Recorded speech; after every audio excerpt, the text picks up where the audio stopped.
Mm, lutong.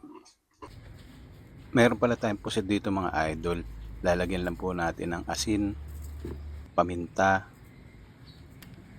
cornstarch,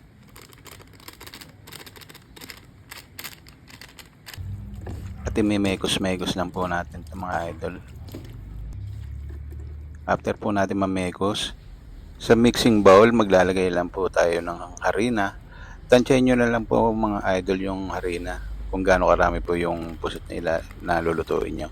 Naglagay din po ako dito ng cornstarch at titimplahan lang po natin sa paminta, konting asin, Star Magic sarap. Mekos-mekos lang po natin. Ayan, halo-halo lang po mga idol. After po natin mahalo, ilagay na po natin yung mga pusit natin.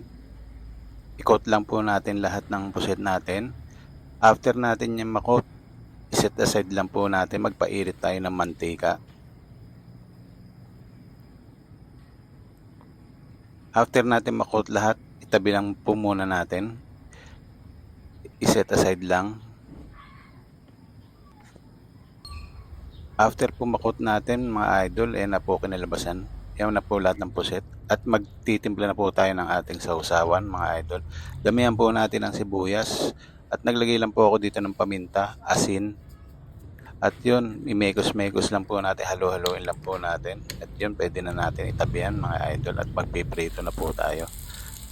At yung mga idol, nilagay ko na nga po itong mga puset natin, isa-isa. Wag po natin damihan masyado mga idol para hindi naman po sila magsiksikan sa isang kawali.